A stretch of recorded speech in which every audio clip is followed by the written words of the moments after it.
There was something I tapped from Apostle Joshua Selman several years ago. I think that's about 7 years ago. He just went for a meeting in Foursquare Camp, and I saw the way the man came to Foursquare Camp, rounded the whole place, prophetic everywhere. As at that time, I had not seen any man stand on the pulpit and say, now the grace for speed is about to release on people. Literally, people were running. I stood and I was looking. Who is this Apostle Joshua Selman? Where is he from? Giving accurate prophetic utterances. I said, no. There is something that this man carries. Lord, I want to come into what this man carries. Mighty move of the Spirit. Not stressing himself, just holding the mic and just say one or two. My God, demons, all sort of manifestations in the building. And I kept watching it from afar. Others were praying, I did not pray. I was tired of my situation. And yet the man is holding the mic and is routing, causing advocacy in the realm of the Spirit. Crisis broke out. Everybody. And I stood there in the midst of the crowd and I was watching. It's about 7 years. It is 7 years, 2018. And I was looking. Who is this Apostle Joshua Selman? I happened to be a national executive, one of the national executives. I could not sleep that night. People in the hostel were gisting. Did you see what that man did? Everywhere scattered me. I said, no, I've not seen this before. I know that the man labored to get into it. But I know that if I will labor also to get into it, I might use the next 10 years, 20 years of my life to labor.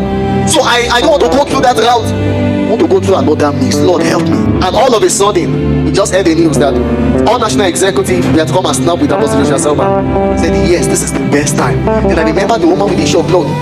Mom said she thought within herself, if only I could touch the hem of Jesus' garment, I know that I'll be made whole. So that was the same thing I said. I said, Lord, I want to be in the position where I will snap and I'll be able to at least, even if it's to touch something.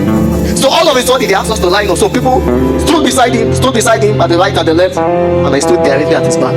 I was praying in the Spirit. People, others were rejoicing to snap. I said, no, this is beyond snapping. Something this man has gotten by labor. So I stood at his back. I held it for the next 3 minutes, praying in the Holy Ghost. I don't want to care how I look like in that picture. Leave picture alone. I was praying in the Spirit, praying.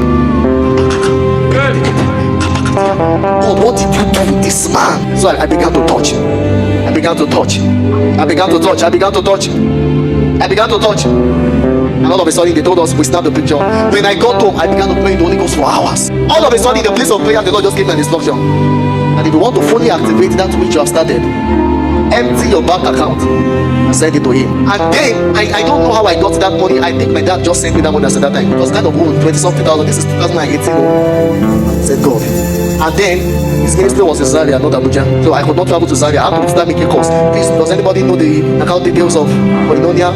So I got the account details and I emptied my account. I don't know how everything started, but I knew that the major shift I received in my life was that after that moment, my leg did not stop moving from one place. What I'm saying tonight is not everything you will have to labor for. There are some things that you will just enter into what that man entered by the face of honor.